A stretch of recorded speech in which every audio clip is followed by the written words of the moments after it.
지금 유럽 학계의 심장부 본 대학교에서 충격적인 사건이 벌어졌습니다.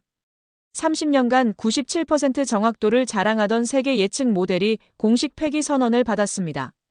148개국을 완벽하게 분석해온 이론이 단 한 나라 앞에서 무너진 건데요. 그 나라는 강대국도 아니고 자원부국도 아닙니다. 하지만 충격적인 사실은 위기가 올 때마다 시민 참여율이 66%에 달하며 회복 속도가 다른 나라보다 4배 이상 빠르다는 겁니다. 원조 수혜국에서 공여국으로 전환한 역사상 거의 유일한 사례이기도 한데요. 베르너 교수는 선언했습니다. 미래의 기준은 더 이상 서구가 아니라고 말입니다. 과연 서구 이론을 무너뜨린 그 나라는 어디일까요? 이 이야기 시작하기 전에 좋아요와 구독 버튼 가볍게 한번 눌러주시면 영상 제작에 큰 힘이 됩니다. 안녕하세요. 저는 루카스 바움가르트너입니다. 오후 2시 본 대학교 대강당에 240명의 학생들이 모여 있었습니다. 저는 평소보다 10분 일찍 도착해 앞에서 네 번째 줄에 앉았어요. 에어컨 소리와 함께 들리는 학생들의 웅성거림이 귀에 익숙했죠. 창밖으로 보이는 가을 햇살이 책상 위에 따스하게 비치고 있었습니다. 오늘도 평범한 국제정치학 강의가 시작될 거라고 생각했어요. 클라우스 베르너 교수는 우리 대학의 자랑이었습니다. 그가 만든 세계 예측 모델은 지난 30년간 97%의 정확도를 보여왔어요. 냉전 종료, 아시아 금융위기, 유럽 통합 과정까지 모든 것을 정확히 예측했죠. 학계에서는 그를 미래를 읽는 사람이라고 불렀습니다. 평소 베르너 교수는 정시에 들어와서 확신에 찬 목소리로 오늘은 유럽 경제 전망에 대해 알아보겠습니다라고 시작했어요. 복잡한 데이터와 그래프로 가득한 슬라이드를 보여주며 세계 정세를 분석하는 게 그의 스타일이었죠. 하지만 오늘은 뭔가 달랐습니다. 강단의 선 교수의 모습이 평소와 다르게 보였어요. 항상 꼿꼿했던 어깨가 약간 구부러져 있었고 손에 든 강의 자료도 평소보다 훨씬 얇았습니다. 무엇보다 평소라면 바로 강의를 시작했을 텐데 한참을 침묵하고 있었어요. 안녕하세요, 여러분. 베르너 교수가 드디어 말을 시작했습니다. 목소리는 평소와 같았지만 뭔가 무거운 느낌이었어요. 저는 노트를 펼치고 볼펜을 준비했습니다. 평소처럼 경제 지표나 정치 분석이 시작될 거라고 생각했어요. 오늘은 교수가 잠시 멈췄습니다. 그리고 우리를 천천히 둘러봤어요. 평소와는 조금 다른 이야기를 해드리려고 합니다. 저는 고개를 갸우뚱했습니다. 다른 이야기라니 뭘까요? 주변 학생들도 서로 눈을 마주치며 의아해하는 표정이었어요. 여러분이 지금까지 배운 예측 이론들. 교수가 말을 이어갔습니다. 그것들에 대해 다시 한번 생각해 볼 시간인 것 같습니다. 강당이 조용해졌어요. 뭔가 평소와 다른 분위기였습니다. 베르너 교수가 이론에 대해 다시 생각해 본다고 하다니 좀 이상했거든요. 제가 여러분에게 가르쳐온 것들이 교수가 잠시 멈춰서 생각하는 듯 했습니다. 과연 완전한 것일까요? 저는 펜을 든 손을 멈췄습니다. 베르너 교수가 자신의 이론에 의문을 제기하는 건 처음 보는 일이었거든요. 베르너 교수는 잠시 침묵한 후 노트북을 켰습니다. 평소처럼 프로젝터 화면에 슬라이드가 나타나기 시작했어요. 아, 역시 데이터 분석이 시작되는구나 싶었습니다. 화면에는 우리에게 익숙한 세계 지도가 떠올랐어요. 각 대륙마다 점들이 촘촘히 찍혀 있었고 모든 점이 선명한 초록색으로 빛나고 있었습니다. 저는 자동으로 개수를 세어봤어요. 148개. 지난 30년간 제가 분석해온 모든 국가들입니다. 베르너 교수의 목소리가 강당에 울려 퍼졌어요. 이번에는 평소의 교수님 같았습니다. 각각의 초록색 점은 제 예측 모델이 성공적으로 적용된 국가를 의미해요. 저는 화면을 자세히 봤습니다. 미국, 중국, 독일, 일본. 모든 주요 국가들이 빠짐없이 초록색으로 표시되어 있었어요. 아프리카의 작은 나라들, 태평양의 섬나라들까지 모두 포함되어 있었습니다. 정말 대단하시네요. 옆자리 친구가 작은 목소리로 중얼거렸어요. 저도 동감이었습니다. 148개 나라를 모두 정확히 예측했다니 역시 베르너 교수는 다르다는 생각이 들었어요. 교수가 다음 슬라이드를 클릭했습니다. 이번에는 복잡한 그래프와 수치들이 화면을 가득 채웠어요. GDP 성장률, 정치 안정지수, 사회 발전지수. 우리가 한 학기 동안 배운 모든 지표들이 정교한 표로 정리되어 있었습니다. 각 국가의 경제 성장률, 정치적 안정성, 사회적 발전 수준을 종합 분석한 결과입니다. 교수가 레이저 포인터로 차트를 가리키며 설명했어요. 보시다시피 모든 수치가 제 이론이 예측한 범위 안에 정확히 들어가 있어요. 정말 완벽해 보였습니다. 오차 범위 3% 이내, 평균 정확도 97%. 이런 완벽한 데이터를 보고 있으니 아까 교수님이 보인 의문스러운 표정이 이상하게 느껴졌어요. 모든 국가가 예측 범위 안에서 움직였습니다. 베르너 교수가 자신있게 말했어요. 이때만큼은 평소에 그 확신에 찬 모습이었죠. 그런데 교수의 표정이 갑자기 어두워지기 시작했습니다. 뭔가 말하기 어려운 게 있는 것 같았어요. 하지만 교수가 잠시 멈춰서 마우스에 손을 올렸습니다. 여러분이 보시게 될 다음 화면은 클릭. 새로운 슬라이드가 나타났는데 이번에는 뭔가 달랐어요. 똑같은 세계 지도였지만 수많은 초록색 점들 사이에서 단 하나의 점이 선명한 빨간색으로 깜빡이고 있었습니다. 마치 경고등처럼 말이에요. 강당에서 학생들의 작은 탄성이 들렸어요. 빨간 점이 하나 있네. 저게 뭐지? 저도 눈을 크게 떴습니다. 모든 것이 완벽하다고 했는데 빨간 점이 하나 있다니요? 단 한 국가만. 베르너 교수의 목소리가 무겁게 가라앉았어요. 단 한 국가만이 예외였습니다. 교수가 레이저 포인터로 그 빨간 점을 정확히 가리켰어요. 이 나라는 제가 예측한 모든 수치를 완전히 벗어났습니다. 저는 몸을 앞으로 기울였습니다.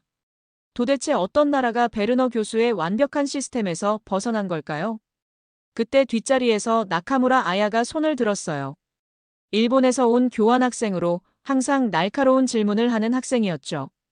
교수님, 혹시 데이터 수집 과정에서 오류가 있었던 건 아닐까요? 베르너 교수가 고개를 저었습니다. 처음에는 저도 그렇게 생각했어요. 당연히 그래야 했죠. 그래서 지난 3년 동안 모든 데이터를 다시 검증했습니다. 그럼 결과는 어떻게 나왔나요? 나카무라가 계속 물었어요. 교수가 심각한 표정으로 대답했습니다. 모든 데이터가 정확했어요. 이 나라는 정말로 예외였습니다. 베르너 교수가 정말로 예외였다고 말하자 강당 전체에 긴장감이 흘렀습니다. 학생들이 서로 바라보며 작은 목소리로 수군거리기 시작했어요. 저 역시 궁금해서 견딜 수 없었습니다. 도대체 어떤 나라가 베르너 교수의 완벽한 모델을 무너뜨린 걸까요? 여러분이 궁금해하시는 걸 압니다. 베르너 교수가 우리의 반응을 보며 말했어요. 어떤 나라인지 알고 싶으시겠죠? 당연했습니다. 강당 안 모든 학생들이 고개를 끄덕였어요. 저도 마찬가지였습니다. 먼저 추측해보세요. 교수가 재미있다는 듯 말했어요. 여러분이 생각하는 가장 예측하기 어려운 나라는 어디일까요? 한 학생이 손을 들었어요. 미국 아닐까요? 정치가 너무 복잡해서. 다른 학생이 끼어들었어요. 중국일 수도 있지 않아요? 급속한 변화가 많잖아요. 러시아는 어때요? 예측 불가능한 나라로 유명하잖아요. 독일도 가능하겠네요. 유럽 경제의 핵심이니까. 학생들의 추측이 계속 이어졌습니다. 저도 머릿속으로 여러 가능성을 생각해봤어요. 당연히 강대국들 중 하나겠죠. 미국이나 중국 아니면 러시아 정도. 베르너 교수는 우리의 추측을 조용히 듣고 있었어요. 그리고 고개를 천천히 저었습니다. 모두 틀렸습니다. 강당이 조용해졌어요. 틀렸다고요? 그럼 일본이에요? 나카무라가 약간 걱정스러운 목소리로 물었어요. 아니에요. 교수가 다시 고개를 저었습니다. 영국, 프랑스, 이탈리아. 여러 학생들이 연달아 질문했지만 교수는 계속 고개만 저었어요. 브라질이나 인도는 어때요? 그것도 아닙니다. 점점 이상해졌어요. 우리가 생각할 수 있는 주요 강대국들이 다 아니라는 거였거든요. 그럼 대체 어떤 나라란 말인가요? 베르너 교수가 칠판 앞으로 걸어갔습니다. 평소에는 항상 프로젝터만 사용했는데 직접 칠판에 뭔가를 쓸 모양이었어요. 이 나라는 교수가 마커를 들며 말했어요. 여러분이 생각하는 전형적인 강대국이 아닙니다. 그럼 더더욱 모르겠네요. 저는 친구와 눈을 마주치며 어깨를 으쓱했습니다. 자원이 풍부한 나라도 아니에요. 인구가 많은 나라도 아니고 영토가 넓은 나라도 아닙니다. 교수가 계속 설명했어요. 오히려 교수가 잠시 멈췄어요. 많은 면에서 불리한 조건을 가진 나라였습니다. 불리한 조건을 가진 나라가 베르너 교수의 모델을 뒤엎었다고요? 이해가 안 됐어요. 하지만 바로 그런 조건 때문에 베르너 교수가 마커를 칠판에 갖다 댔습니다. 이 나라는 다른 어떤 나라도 보여주지 못한 특별한 능력을 발달시켰어요. 교수가 칠판에 큰 글씨로 썼습니다. 위기 대응 능력. 이 나라는 위기가 올 때마다 교수가 우리를 돌아보며 말했어요. 완전히 다른 반응을 보였습니다. 저는 노트에 위기 대응 능력이라고 적으면서 생각했어요. 위기 대응이 뛰어난 나라. 도대체 어디일까요? 구체적인 데이터를 보여드리기 전에 베르너 교수가 마커를 내려놓으며 말했어요. 한 가지만 더 말씀드리겠습니다. 강당이 더욱 조용해졌어요. 모든 학생들이 교수의 다음 말을 기다리고 있었습니다. 이 나라의 이름을 들으시면 아마 깜짝 놀라실 거예요. 베르너 교수가 우리를 놀라게 하겠다고 말하자 강당의 긴장감이 더욱 높아졌습니다. 저는 펜을 꽉 잡고 교수의 다음 말을 기다렸어요. 도대체 어떤 나라가 그렇게 놀라운 걸까요? 구체적인 데이터를 먼저 보여드리겠습니다. 베르너 교수가 다시 노트북으로 돌아갔어요. 새로운 슬라이드가 화면에 나타났습니다. 이번 화면에는 시간순으로 배열된 복잡한 그래프들이 있었어요. 각 그래프마다 급격한 하락과 상승을 보여주는 곡선들이 그려져 있었습니다. 이 나라는 최근 30년간 세 차례의 주요 경제 위기를 겪었습니다. 교수가 레이저 포인터로 첫 번째 그래프를 가리키며 설명했어요. 1997년 아시아 외환위기, 2008년 글로벌 금융위기, 그리고 2019년부터 시작된 무역 분쟁 여파까지. 저는 화면의 그래프들을 자세히 봤습니다. 각 위기마다 해당 국가의 경제 지표들이 급격히 떨어지는 모습이 선명했어요. 전형적인 위기 패턴이었습니다. 하지만 여기서부터가 놀라운 부분입니다. 베르너 교수의 목소리에 흥미진진한 뉘앙스가 섞였어요. 일반적으로 이런 규모의 경제 위기에서 완전히 회복하려면 평균 6년에서 8년이 걸립니다. 교수가 마우스를 클릭하자 다른 국가들의 회복 곡선이 화면에 추가로 나타났어요. 대부분 완만하고 긴 상승 곡선을 그리고 있었습니다. 하지만 이 나라는 교수가 특별한 곡선 하나를 가리켰어요. 1997년 외환위기 후 완전 회복까지 단 2년. 2008년 금융위기 후에는 1년 반. 가장 최근 위기는 겨우 8개월 만에 회복했습니다. 강당에서 놀라는 소리들이 들렸어요. 어떻게 그런 게 가능하지? 정말? 그때 나카무라 아야가 손을 들었습니다. 이번에는 전보다 더 의심스러운 표정이었어요. 교수님, 잠깐만요. 나카무라의 목소리가 날카로웠습니다. 혹시 이 나라가 다른 국가들보다 훨씬 많은 외부 지원을 받은 건 아닐까요? 어떤 의미인지 좀 더 구체적으로 말해주세요. 베르너 교수가 차분히 물었어요. 국제기구의 긴급 자금 지원이나 주요 선진국들의 특별한 경제 원조 말입니다. 나카무라가 또렷하게 설명했어요. 그런 외부 요인들을 고려하지 않으면 데이터가 왜곡될 수 있잖아요. 좋은 지적이었습니다. 저도 같은 생각이 들었거든요. 다른 나라들과 조건이 다르면 비교 자체가 의미가 없죠. 베르너 교수가 고개를 끄덕이며 새로운 슬라이드를 띄웠어요. 당연히 그런 가능성을 검토했습니다. 화면에는 같은 시기에 비슷한 위기를 겪은 여러 국가들의 비교 데이터가 나타났어요. 동일한 시기에 동일한 수준의 경제 충격을 받고 비슷한 규모의 국제 지원을 받은 다른 국가들과 비교한 결과입니다. 교수가 설명했어요. 데이터를 보니 정말 놀라웠어요. 원조 규모나 지원 조건은 거의 비슷한데 회복 속도는 완전히 달랐습니다. 이 나라의 회복 속도는 같은 조건의 다른 나라들보다 평균 4.2배 빨랐어요. 베르너 교수가 강조했어요. 나카무라가 또다시 손을 들었습니다. 그렇다면 혹시 정부 차원에서 경제 지표를 의도적으로 조작했을 가능성은 없을까요? 이번에는 교수가 단호하게 답했어요. 그것도 당연히 의심했습니다. 하지만 UN, OECD, 세계은행 등 모든 주요 국제기구의 독립적 검증을 거쳤어요. 3년에 걸쳐서 말입니다. 새로운 슬라이드에 각 국제기구들의 검증 보고서 제목들이 표시됐어요. 모든 기관이 동일한 결론에 도달했습니다. 베르너 교수의 목소리에 확신이 실렸어요. 이 나라의 데이터는 완벽하게 신뢰할 수 있고 회복 속도도 실제 그대로였어요. 나카무라가 더 이상 반박하지 못했습니다. 다른 학생들도 놀란 표정으로 화면을 바라보고 있었어요. 조건은 분명히 같았습니다. 베르너 교수가 강당을 둘러보며 말했어요. 하지만 결과는 전혀 같지 않았어요. 그러면서 교수가 의미심장하게 덧붙였습니다. 이제 그 이유를 알아보겠습니다. 베르너 교수가 이제 그 이유를 알아보겠습니다. 라고 말하자 강당이 더욱 조용해졌습니다. 모든 학생들이 숨을 죽이고 교수의 다음 말을 기다리고 있었어요.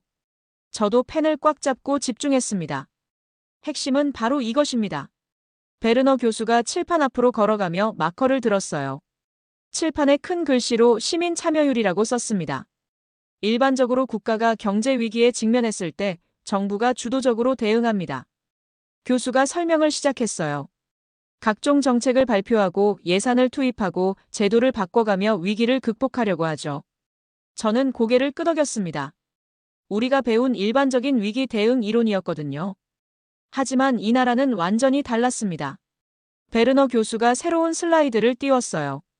정부의 정책도 중요했지만 그보다 훨씬 강력한 다른 힘이 작용했어요. 화면에는 여러 통계 차트가 나타났습니다. 시민 자발적 참여율, 위기 대응 활동 참여도 같은 제목들이 보였어요. 1997년 외환위기 때 이 나라에서 일어난 일을 보세요. 교수가 첫 번째 차트를 가리켰어요. 금 모으기 운동에 참여한 시민 비율이 전체 인구의 35%였습니다. 자발적으로 말이에요. 35%라고요? 강당에서 놀라는 소리가 들렸습니다.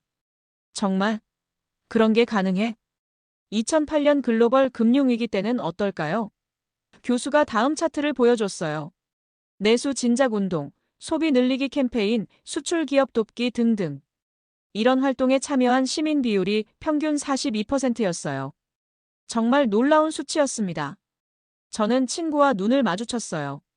둘 다 믿기 어렵다는 표정이었습니다.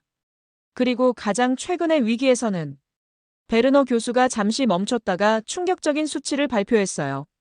무려 66%의 시민들이 각종 위기 대응 활동에 자발적으로 참여했습니다. 66%? 강당 전체가 술렁거렸습니다. 그런 수치가 정말 가능한 건가요? 다른 나라들과 비교해보세요. 베르너 교수가 비교 차트를 띄웠어요. 유사한 위기 상황에서 시민들의 자발적 참여율은 보통 5%에서 10% 사이예요. 아무리 높아도 20%를 넘지 않습니다. 엄청난 차이였어요. 바로 이것입니다. 베르너 교수가 칠판을 가리키며 강조했어요. 이것이 제가 30년 동안 전혀 예상하지 못했던 변수였어요. 위기를 극복한 건 정부가 아니라 시민들이었습니다. 교수가 칠판에 새로운 문장을 썼어요. 집단 회복력. 이 나라는 위기가 올 때마다 시민들이 스스로 단결했어요. 베르너 교수의 목소리에 경외감이 섞였습니다. 정부가 강요하지 않아도, 법으로 정하지 않아도 알아서 위기 극복에 나선 거예요. 저는 노트에 열심히 적어 내려갔습니다. 정말 신기한 나라였어요. 그 결과 베르너 교수가 우리를 둘러보며 말했어요. 이 나라는 붕괴 다음 단계에서 도약했습니다. 매번 말이에요. 교수가 마커를 내려놓고 우리를 정면으로 바라봤어요.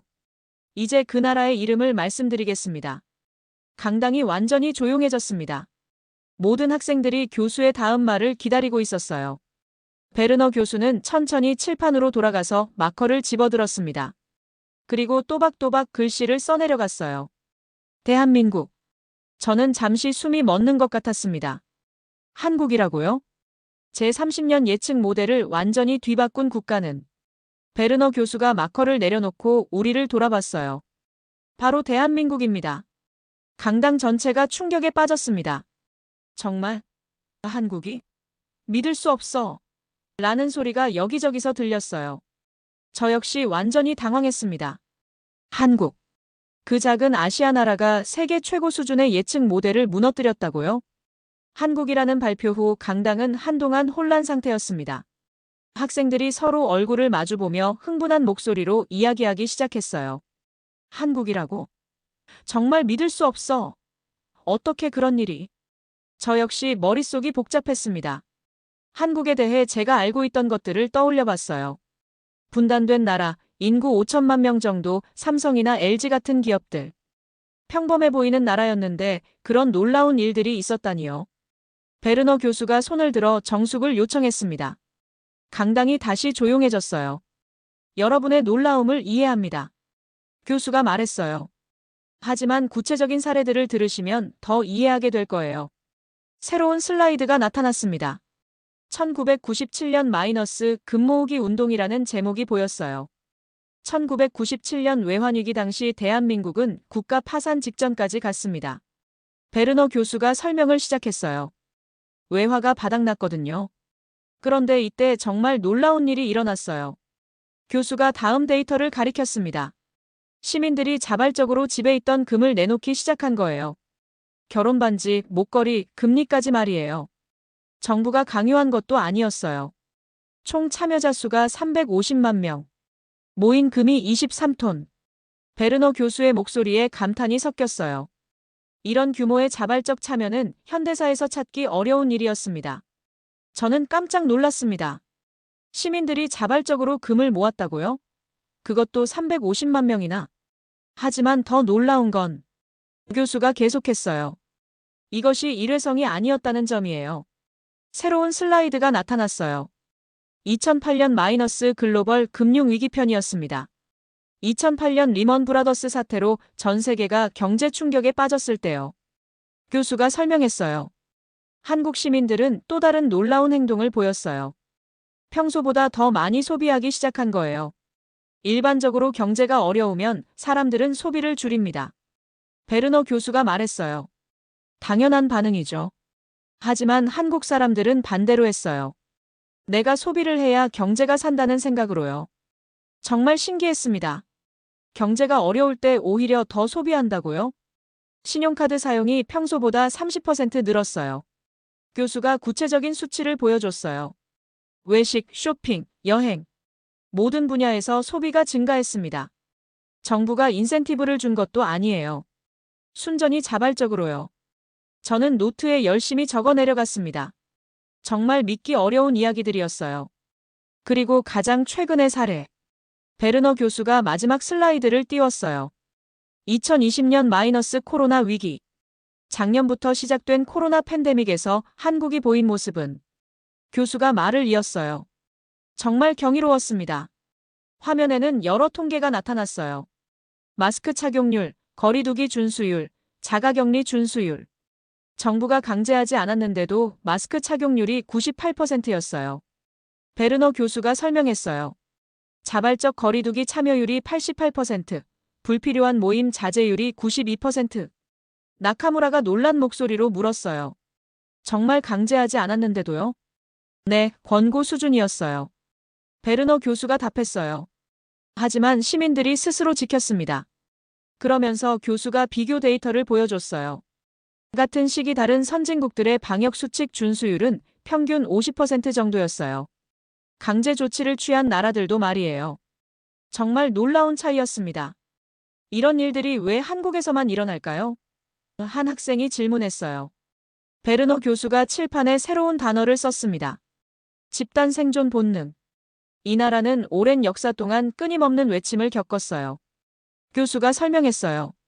그 과정에서 개인보다는 집단이 살아남아야 한다는 걸 체험으로 배웠습니다. 국가가 위기에 처하면 내가 뭔가를 해야 한다고 자동으로 생각하는 거예요. 베르너 교수의 목소리에 경외감이 가득했어요. 이것이 바로 제 모델이 예측할 수 없었던 변수였습니다. 강당이 완전히 조용해졌습니다. 모든 학생들이 이 놀라운 발견에 완전히 빠져들어 있었어요. 베르너 교수의 설명을 들으며 저는 점점 더 한국이라는 나라에 대해 감동받고 있었습니다. 강당 안 다른 학생들도 마찬가지인 것 같았어요. 모두들 완전히 집중하고 있었습니다. 하지만 여기서 끝이 아닙니다. 베르너 교수가 새로운 슬라이드를 띄우며 말했어요. 한국이 보여준 또 다른 놀라운 패턴이 있어요.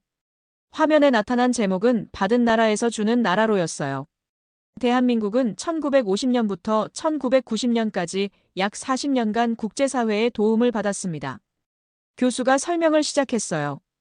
총 원조 규모가 약 13억 달러였어요. 전쟁으로 폐허가 된 나라를 다시 세우기 위한 도움이었죠. 저는 노트에 숫자들을 적어 내려갔습니다. 그런 오랜 기간 동안 도움을 받았다니 몰랐어요. 하지만 놀라운 건 교수가 잠시 멈췄다가 말했어요. 한국은 도움을 받으면서도 그것을 당연하게 생각하지 않았다는 점이에요. 언젠가는 갚아야 할 빚이라고 여겼어요. 정말 특이한 생각이네요. 보통은 도움을 받으면 그냥 받아들이지 않나요? 새로운 차트가 나타났습니다. 한국의 경제성장 곡선과 원조 중단 시점, 그리고 다시 원조를 시작한 시점이 표시되어 있었어요.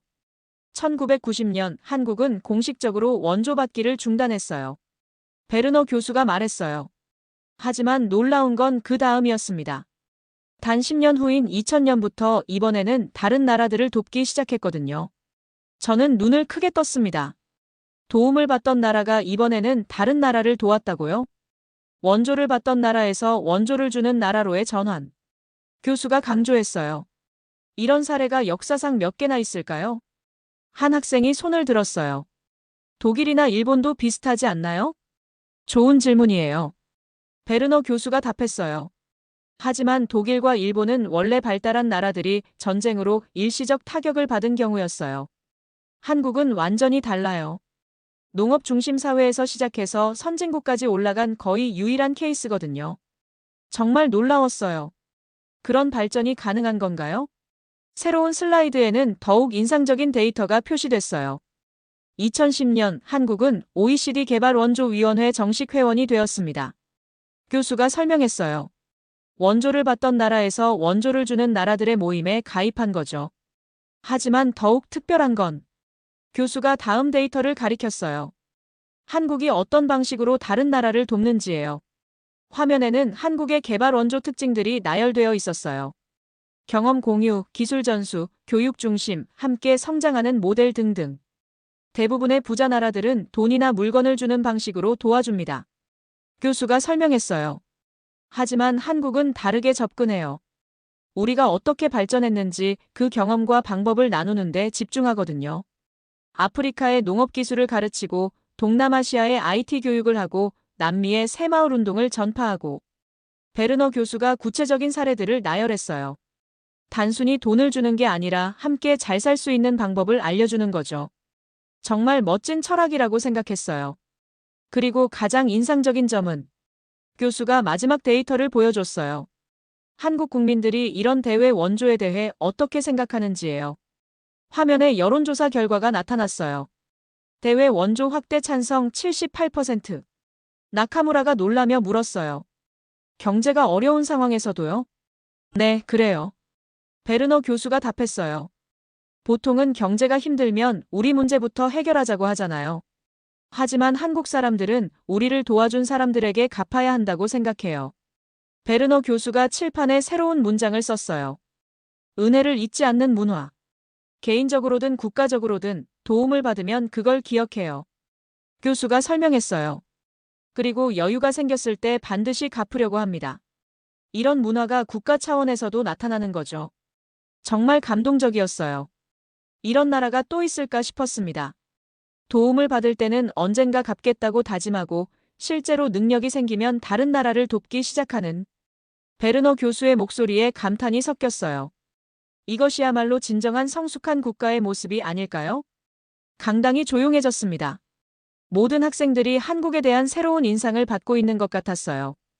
저 역시 마찬가지였습니다. 베르너 교수의 마지막 설명을 들으며 저는 완전히 새로운 깨달음을 얻고 있었습니다. 한국이라는 나라, 그리고 그 나라 사람들의 놀라운 정신에 대해서 말이에요. 강당 안다른 학생들도 모두 같은 마음인 것 같았습니다. 베르너 교수는 잠시 칠판 앞에 서서 우리를 천천히 둘러봤어요. 그의 얼굴에는 지난 30년간의 연구를 뒤돌아보는 듯한 복잡한 감정이 어려 있었습니다. 여러분, 교수가 드디어 입을 열었어요.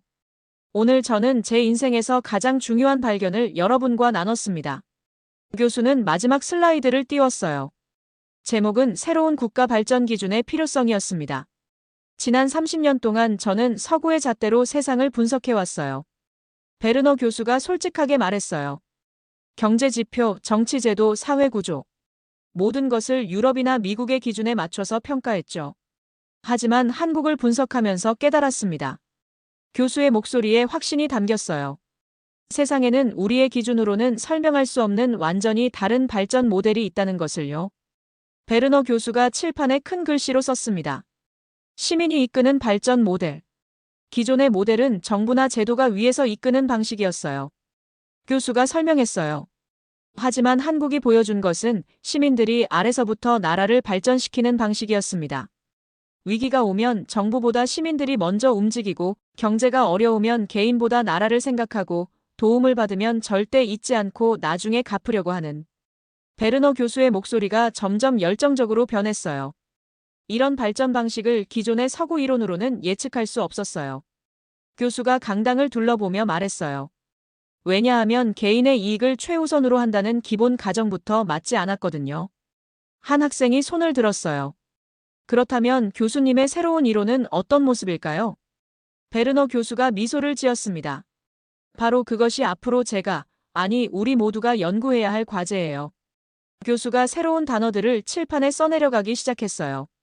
집단 회복력, 자발적 참여, 문화, 역사적 경험의 체화, 은혜를 기억하는 사회. 위기를 기회로 바꾸는 DNA. 이런 요소들을 종합적으로 이해할 수 있는 새로운 틀이 필요해요. 베르너 교수가 열정적으로 말했어요. 그래야 한국 같은 나라의 발전을 제대로 분석하고 예측할 수 있거든요. 그리고 더 중요한 것은, 교수가 잠시 멈췄다가 의미심장하게 말했어요. 이 모델이 다른 나라들에게도 희망이 될 수 있는지 연구해보는 거예요. 나카무라가 마지막으로 질문했어요. 교수님, 그렇다면 앞으로의 세계는 어떻게 될까요? 베르너 교수가 깊이 생각하더니 대답했어요. 확실한 건 미래가 더 이상 과거의 연장선에서만 만들어지지 않는다는 점이에요. 교수가 칠판의 모든 내용을 가리키며 마지막 말을 했어요. 지금까지는 선진국들이 보여준 길만이 발전의 유일한 방법이라고 생각했어요. 하지만 한국이 증명했습니다. 완전히 다른 방식으로도 성공할 수 있다는 것을요. 이제 우리는 받아들여야 해요. 베르너 교수의 목소리가 강당 전체에 울려 퍼졌어요. 미래의 기준은 더 이상 서구가 아닙니다. 교수가 마커를 내려놓고 우리를 마지막으로 둘러봤어요. 여러분이 살아갈 세상은 다양한 발전 방식들이 함께 존재하는 세상이 될 거예요. 서구의 방식도 있고, 동양의 방식도 있고, 또 우리가 아직 발견하지 못한 새로운 방식들도 나타날 겁니다. 중요한 것은, 베르너 교수가 마지막 한마디를 남겼어요. 어떤 것이 옳고 틀렸다고 판단하지 말고 각각의 특별함을 이해하고 배우려는 열린 마음을 갖는 것입니다. 강의가 끝나자 강당은 한동안 조용했습니다. 그리고 천천히 박수가 시작됐어요. 처음에는 몇 명이, 그 다음에는 더 많은 학생들이, 마지막에는 전체가 기립박수를 보냈습니다. 저도 일어서서 박수를 쳤어요. 오늘 들은 이야기가 제 머릿속에서 계속 맴돌고 있었습니다. 베르너 교수의 30년 이론이 무너진 이야기, 그리고 그 자리에서 발견한 새로운 가능성. 정말 특별한 강의였어요. 단순히 지식을 배운 게 아니라 세상을 보는 완전히 새로운 눈을 얻은 느낌이었습니다. 그리고 한국이라는 나라에 대한 깊은 존경심도 생겼고요. 앞으로 세계를 바라볼 때 오늘의 깨달음을 절대 잊지 않을 것 같습니다. 여러분의 가슴을 뜨겁게 만들 이야기로 다음에도 꼭 찾아뵙겠습니다. 감동 추파였습니다.